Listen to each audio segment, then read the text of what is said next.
അസ്സലാമു അലൈക്കും. അൽഹംദുലില്ലാ വസ്സലാത്തു വസ്സലാമു അലാ റസൂലില്ലാ വഅലാ ആലിഹി വസ്വഹ്ബിഹി അജ്മഈൻ അമ്മാ ബഅദ്.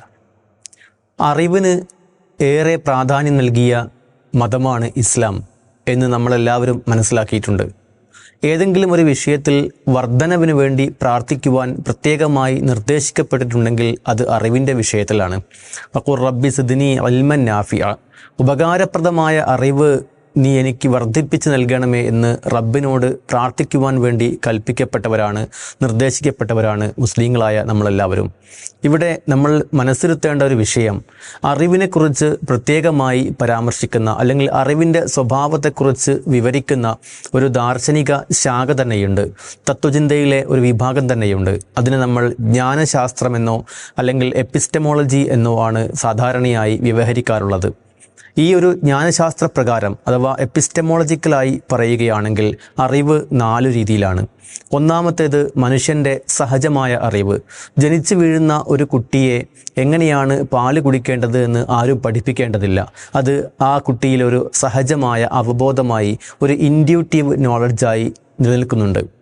അതേപോലെ ഒരു മനുഷ്യൻ വളർന്നു വരുമ്പോൾ സ്വാഭാവികമായും യുക്തിപരമായ അറിവ്, ലോജിക്കൽ റീസണിങ് എന്ന് നമ്മൾ പറയുന്ന, മഴ പെയ്യാൻ സാധ്യതയുണ്ട് എന്ന് മനസ്സിലാക്കുമ്പോൾ കുടയെടുക്കണം എന്ന് ചിന്തിക്കുന്ന യുക്തിപരമായ രൂപത്തിൽ കാര്യങ്ങൾ മനസ്സിലാക്കാനുള്ള അറിവ്, ആ അറിവ് രണ്ടാമത്തെ വിഭാഗത്തിൽപ്പെടുന്ന അറിവാണ്. മൂന്നാമത്തെ വിഭാഗത്തിൽപ്പെടുന്ന അറിവ് എന്ന് പറയുന്നത് പരീക്ഷണങ്ങളിലൂടെയും നിരീക്ഷണങ്ങളിലൂടെയും ഗവേഷണങ്ങളിലൂടെയും മനുഷ്യൻ ആർജിച്ചെടുക്കുന്ന അറിവാണ്. ഇൻഡക്റ്റീവ് നോളജ് എന്നോ ഡിഡക്റ്റീവ് നോളജ് എന്നൊക്കെ നമ്മൾ സാധാരണ പറയാറുള്ള മൂന്നാമത്തെ വിഭാഗമാണിത്. നാലാമതൊരു വിഭാഗം അറിവ് കൂടിയുണ്ട്. ഈ അറിവാണ് നമ്മൾ സാധാരണയായി അതോറിറ്റേറ്റീവ് നോളജ് എന്ന് പറയുന്നത്. ഏതെങ്കിലും ഒരു വ്യക്തിയിലോ അല്ലെങ്കിൽ ഏതെങ്കിലും ഒരു സ്രോതസ്സിനോ ഉള്ള ഒരു അപ്രമാദിത്വം നമ്മൾ കൽപ്പിക്കുക വഴി ആ അറിവ് നമ്മൾ ഉൾക്കൊള്ളുകയാണ്. ഇതാണ് അതോറിറ്റേറ്റീവ് നോളജ്. ഒരു അതോറിറ്റിയെ അവലംബമാക്കിക്കൊണ്ട് നമ്മൾ സ്വീകരിക്കുന്ന അറിവ്.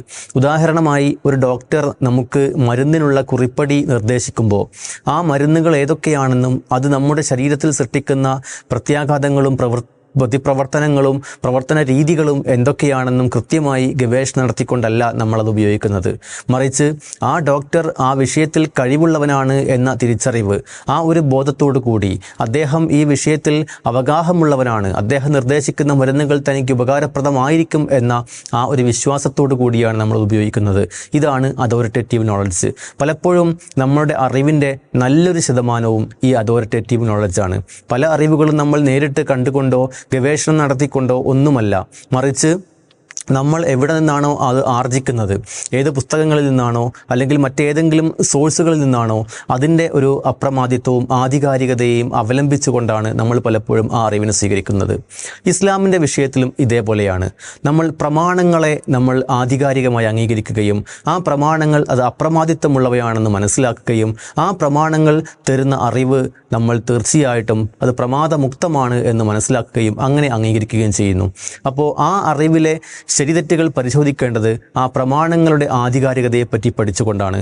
ആ പ്രമാണങ്ങൾ ആധികാരികമല്ല എന്ന് ആർക്കെങ്കിലും സ്ഥാപിക്കാൻ സാധിക്കുന്നുവെങ്കിൽ മാത്രമേ ആ അറിവിനെ ചോദ്യം ചെയ്യാൻ സാധ്യമാവുകയുള്ളൂ.